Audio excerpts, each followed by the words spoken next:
From a methodical killer leaving no evidence to a national manhunt, analyzing exactly how many murders it would take before the FBI stepped in, established a pattern, and finally caught Miami's most dangerous killer.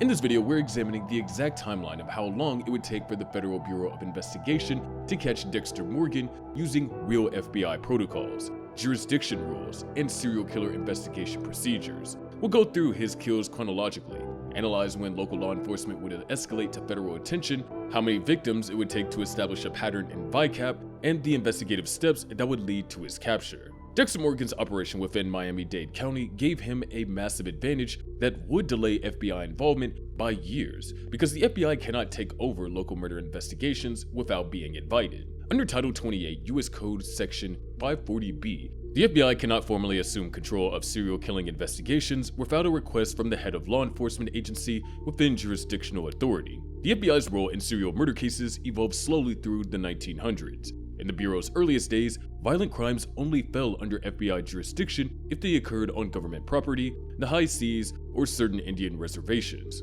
While the FBI could offer limited advisory or laboratory assistance, it could not take over a local police department serial killer case without invitation. When Dexter committed his first kill, Nurse Mary, in his early adulthood, he was working with a single jurisdiction. Miami Metro Homicide Department had full authority. While the FBI had studied serial murder for decades, it was not until 2008 that it formally standardized the definition of serial murder as the unlawful killing of two or more victims by the same offender in separate events. Before the standardization, the threshold was commonly 3 victims. Dexter's disposal method created another barrier. He dismembered victims and dumped them in the Gulf Stream using biodegradable bags weighted with rocks. The Gulf Stream's powerful current carried bodies far from Miami. Most never surfaced. Those that did were decomposed beyond recognition or washed up in different jurisdictions, the Bahamas, Cuba, or further up the Florida coast. Operating in one city under one police department meant no cross-jurisdictional red flags. The FBI's Violent Criminal Apprehension Program, VICAP for short,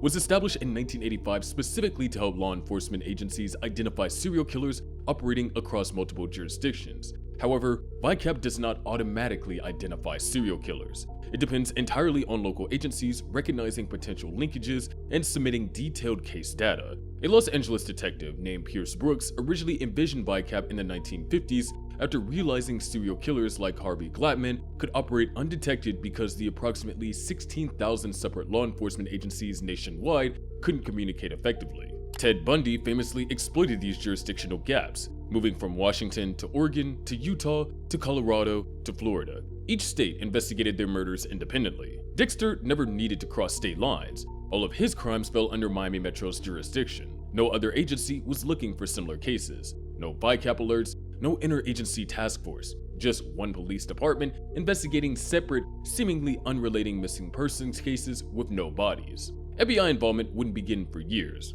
possibly decades, because Dexter never triggered the primary mechanism that alerts federal authorities to serial killers: multiple jurisdictions with similar unsolved homicides. Before we continue, if you're finding this breakdown fascinating, make sure to subscribe and hit that notification bell. But staying in one jurisdiction was only half of Dexter's protection. The other half? Making sure nobody could prove a crime had even occurred. Without bodies, there's no murder investigation. Without murder investigations, there's no pattern. And without a pattern, the FBI stays in Quantico. Even if Miami Metro suspected a serial killer was operating, they couldn't request FBI assistance without bodies, physical evidence, or a clear pattern linking disappearances to a single perpetrator. Between his early adulthood in 2006, Dexter had killed dozens of people before the pilot episode of the series. Based on on-screen evidence and character dialogue, estimates place Dexter's pre-series victim count in the dozens. The show never provides an exact figure though. We know from the Bay Harbor Butcher investigation in Season 2 that 18 bodies washed ashore, and Dexter's blood slide collection represented dozens of victims,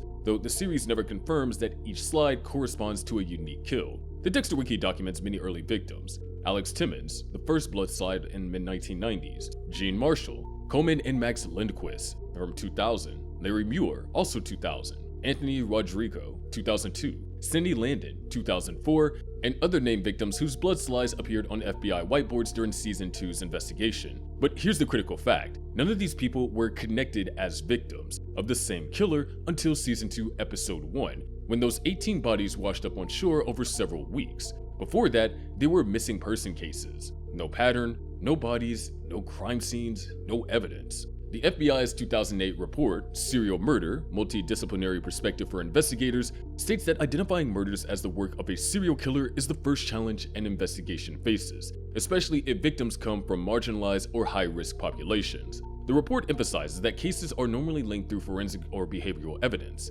Without bodies, there's nothing to link. Dexter selected victims carefully. Many were criminals already living off the grid. When these people disappeared, their absence didn't trigger intensive investigations. A drug dealer vanishes, could be hiding from rivals. A murderer who beat their court case disappears, maybe they left town. Dexter's victim selection meant low-profile disappearances that didn't generate massive search efforts or media attention. Consider the documented victims. Mike Donovan was a convicted murderer who had killed a boy. Jamie Jaworski killed his wife. Matt Chambers was a suspected serial killer. These weren't upstanding citizens whose disappearances would generate headlines. They were criminals, predators, people living in the shadows. When they vanished, few people cared enough to push for answers. Some families might have filed missing person reports, but those reports went into a system handling thousands of cases annually. The Gulf Stream disposal was brilliant from an investigation standpoint. The Gulf Stream's strong currents would rapidly transport remains far from Miami, often preventing recovery and accelerating decomposition. The salt water, marine life, and time destroyed evidence systematically. Within weeks, even dental identification became difficult.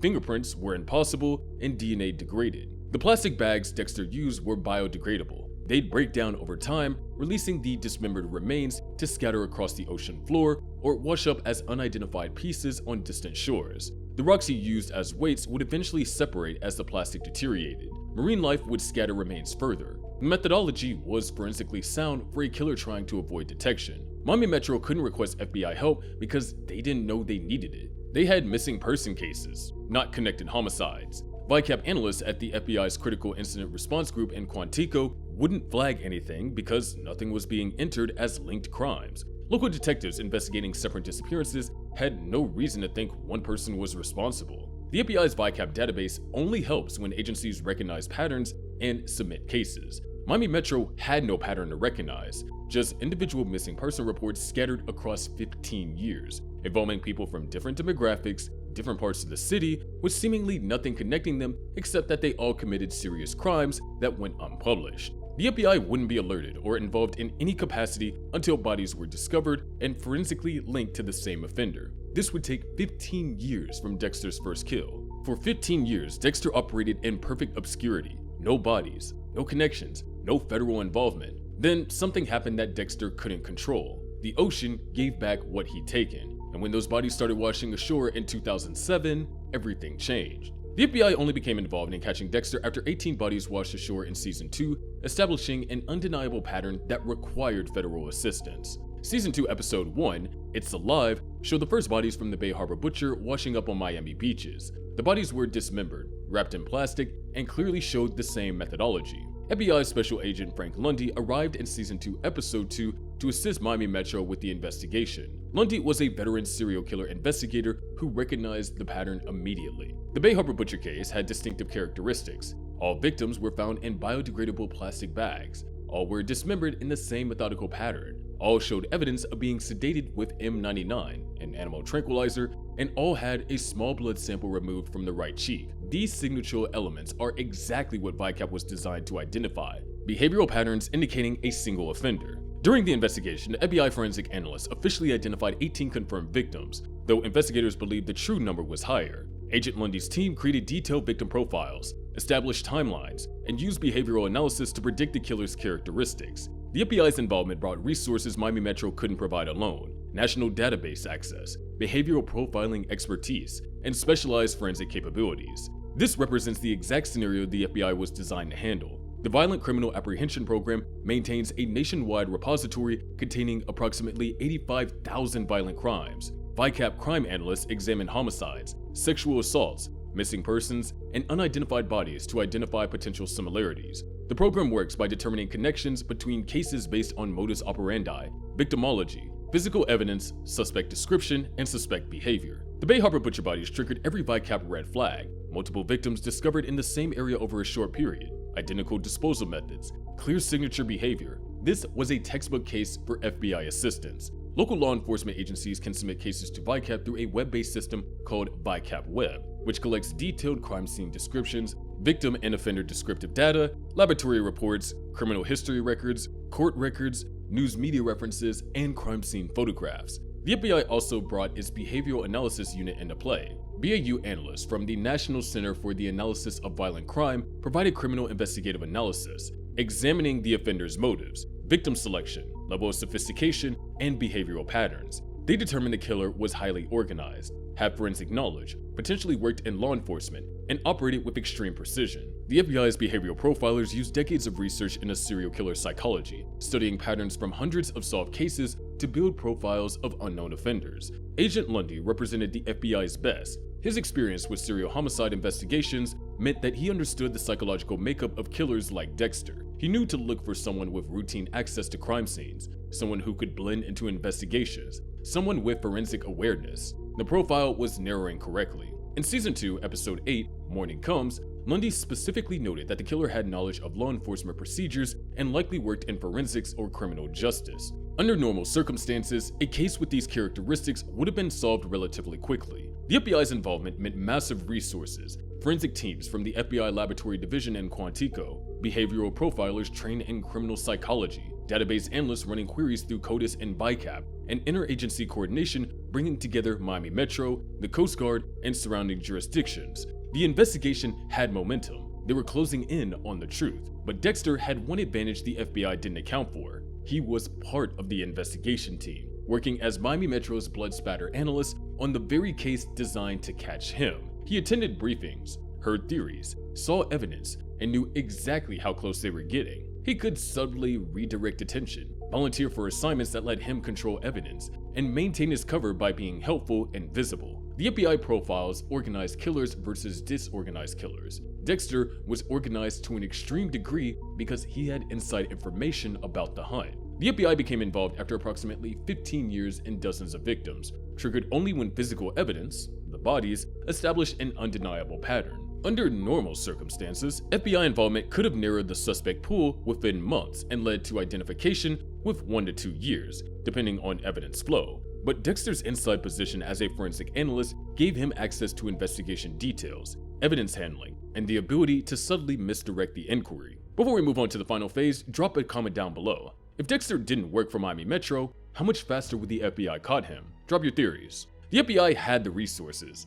they had the expertise, they had the profile, but catching a serial killer requires one thing above all else: physical evidence. And that evidence was about to fall into someone's hands, just not the FBI's. The FBI investigation ultimately failed because the critical evidence, Dexter's blood slide collection, was discovered internally by Sergeant James Dokes rather than through FBI investigative procedures, and this evidence was destroyed before federal agents could analyze it. Season 2, Episode 8, Morning Comes, showed Sergeant Dokes discovering Dexter's blood slide collection box. Dokes, a former Army Ranger with extensive combat and intelligence training, had suspected Dexter from the pilot episode. His training gave him instincts that recognized danger. He followed Dexter using a GPS tracker and caught him disposing of body parts at an Everglades cabin in Season 2, Episode 9. The blood slide box contained physical evidence from dozens of kills. The blood slides would not identify Dexter through CODIS. Instead, they would allow the FBI to identify victims, establish links between cases, and prove a single offender was responsible, which would then allow investigators to focus on suspects with access and opportunity. CODIS was established by the FBI in 1994 through the DNA Identification Act. As of 2018, the National DNA Index System contained over 13 million offender profiles, 3 million arrestee profiles, and 864,000 forensic profiles. CODIS has assisted in more than 409,000 investigations. Those 45 blood slides, once entered in the CODIS, would have created matches. Each match would link to a case file. The pattern would become undeniable. Dexter would be identified within days, but the evidence never reached the FBI. Lila West killed Dokes by exploding the cabin where he was being held in Season 2, Episode 12. The explosion destroyed the physical evidence and conveniently provided a dead suspect, Dokes, who couldn't defend himself. The FBI investigation concluded with Dokes falsely identified as a Bay Harbor butcher. Case closed. This represents a critical failing in the FBI's investigative process, though through no fault of the Bureau. Serial killer investigations depend on evidence making it from the field to the laboratory to the database. The FBI provides free analytical services to law enforcement agencies nationwide through VICAP, CODIS, and their forensic laboratories, but they can only analyze evidence that's submitted. CODIS operates on multiple levels: local DNA index systems, LDIS, at local crime laboratories, state DNA index systems, SDIS, at state laboratories, and the National DNA Index System, NDIS, at the FBI. When a blood sample is entered at the local level, it can be searched against the national database. Each of Dexter's blood slides could have been tested and compared against missing person profiles where families had provided DNA samples for comparison, or against unidentified bodies from unsolved cases. The blood slides wouldn't directly identify Dexter as the killer, but they would establish victim identities and prove the murders were connected, narrowing the investigation to suspects with forensic knowledge and access to the victims. The power of CODIS comes from its scale. By 2018, the system had assisted in more than 409,000 investigations. It's designed to link cases that seem unrelated and help identify victims whose bodies were never found or remain unidentified. Dokes found the smoking gun evidence outside official channels. He was conducting an unauthorized investigation based on personal suspicion. When he confronted Dexter, the confrontation occurred away from oversight or backup. The evidence was never properly documented, photographed, or secured in an evidence locker. No chain of custody, no official report, no FBI notification. In proper criminal procedure, evidence must follow strict protocols: discovery, documentation, collection, preservation, and analysis. Each step creates a record. Each transfer requires signatures. The chain of custody ensures evidence integrity and admissibility in court. Dokes bypassed all of this. He found the box, took it, and used it to confront the suspect directly, a violation of every investigative protocol. While the blood slides alone might have faced admissibility challenges, they would have irreversibly exposed Dexter as the killer and redirected the entire investigation. The FBI's specialized resources, behavioral analysts, forensic labs, database access, were world-class, but they couldn't catch Dexter without evidence. Agent Lundy came close. His behavioral profile was accurate. The killer was forensically aware, possibly in law enforcement, highly intelligent, and operating with methodical precision.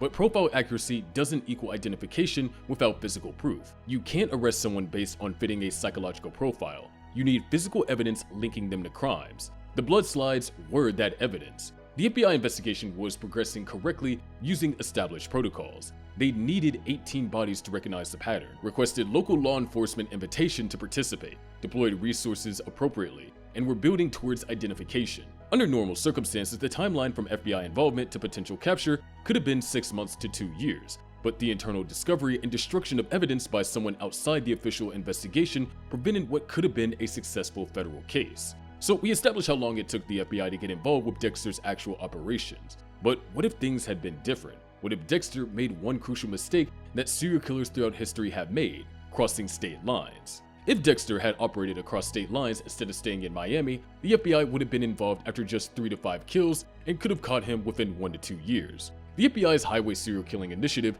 demonstrated this principle. Launched in 2004, the initiative focused on serial killers who targeted victims along interstate highways, particularly long-haul truck drivers who killed prostitutes. The program used VICAP to create extensive timelines of suspects and develop victim matrices comparing information. By 2017, the initiative had identified more than 400 suspects and 700 victims. The success came from one key factor: different jurisdictions entering similar cases into VICAP. A prostitute murdered in Tennessee, another in Arkansas, a third in Texas. Each jurisdiction entered their case. VICAP analysts identified the pattern. The FBI coordinated between agencies. Suspects were identified and apprehended. According to the FBI's 2008 serial murder report, cases crossing multiple jurisdictions face significant challenges because of America's fragmented law enforcement system with approximately 16,000 separate agencies. But this fragmentation also creates opportunities for detection.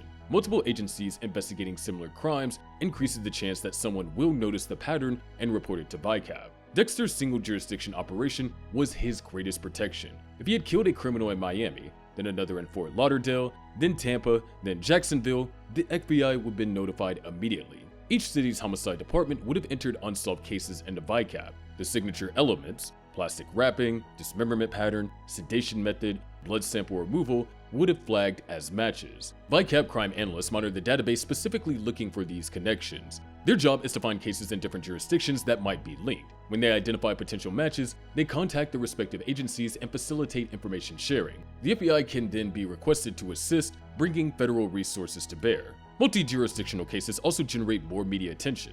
A serial killer crossing state lines makes national news. Public pressure accelerates investigations. The FBI's ability to work across all 50 states becomes essential. Resources multiply. The net tightens faster. Real serial killers like Ted Bundy and Richard Ramirez were caught partly because they crossed jurisdictions and created enough of a pattern that multiple agencies recognized they were hunting the same person. The FBI coordinated the investigations and provided support that led to identification and capture. Cross-jurisdictional operation would have significantly reduced Dexter's operational lifespan. 3 to 5 bodies in different Florida cities would have likely triggered BiCap alerts within 6 months to a year. FBI involvement would follow.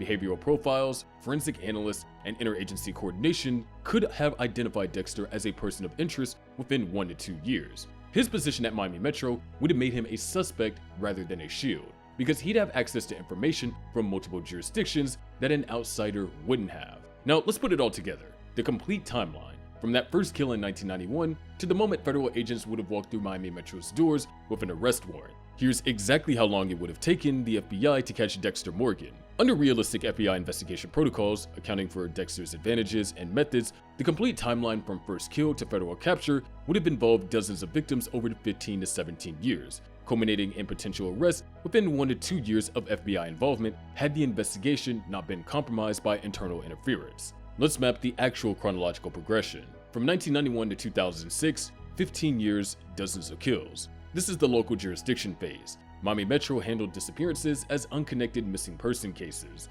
No pattern recognition, no FBI involvement. Dexter operated freely. 2006, Season 2, 18 bodies discovered. Bodies washed ashore, establishing Bay Harbor Butcher pattern. FBI requested by Miami Metro, and Special Agent Frank Lundy deployed with full resources. 2007, Season 2, Episodes 1 through 12, the investigation period. FBI behavioral analysis, forensic examination, database queries, victim identification, and pattern establishment. The investigation narrowing towards suspects within Miami Metro. Season 2, Episode 8, the mid-investigation. Dokes discovers blood slide evidence. This represents the point where FBI investigation could have succeeded had the evidence been properly processed. Season 2, Episode 12, the investigation conclusion. The evidence was destroyed. Dokes framed posthumously as the Bay Harbor Butcher, and the FBI investigation concludes incorrectly. The FBI involvement timeline spans Season 2's episodes. In that time, they correctly profiled the killer's characteristics, narrowed suspects as someone inside law enforcement with forensic knowledge, and were building towards identification when the case was artificially resolved. This timeline matches documented serial killer investigations. The FBI's average time from involvement to resolution in active serial murder cases varies, but cases with strong enough physical evidence and clear patterns can resolve within 12 to 18 months, though some take much longer. The Green River Killer investigation took 19 years, but that was a cold case that went dormant. Active investigations with FBI resources and modern forensic technology typically move faster. Dexter's case had every element needed for resolution: clear signature, forensic evidence, body recovery, suspect pool narrowing, law enforcement forensics, and victimology establishing motive, criminals escaping justice. The FBI had all the puzzle pieces. They needed the final evidence, the blood slides, to complete the picture. The key variable was Dexter's internal position. Most serial killers don't work for the police department investigating them. This created a unique situation where the suspect could monitor investigation process, access evidence, and subtly misdirect attention. It was the equivalent of the Green River killing being on the task force hunting himself, a scenario that actually happened with Dennis Rader, the BTK killer who worked in compliance and code enforcement and had contact with police, though he wasn't directly investigating his own crimes. So the complete timeline was 15 years and dozens of victims before FBI involvement, 1 to 2 years from FBI involvement to potential identification, depending on evidence availability, leading us to a total timeline of approximately 16 to 17 years for potential capture, assuming no interference. The interference in this case, Dokes' unauthorized discovery and subsequent death, extended Dexter's operational timeline by an additional 7 years and many additional victims before being ultimately caught in Dexter New Blood. From first kill to potential federal capture, Dexter Morgan had a window of approximately 15 to 17 years, during which he killed dozens of victims before the FBI's methodical investigation would have closed in. Proof that operating within a single jurisdiction while disposing of bodies in the ocean created conditions to evade federal detection for over a decade. If you enjoyed this breakdown, analyzing exactly how FBI protocols would have applied to catching Dexter Morgan, make sure to subscribe and turn on notifications, and check out our previous video breaking down why Dexter Morgan versus Columbo is not close.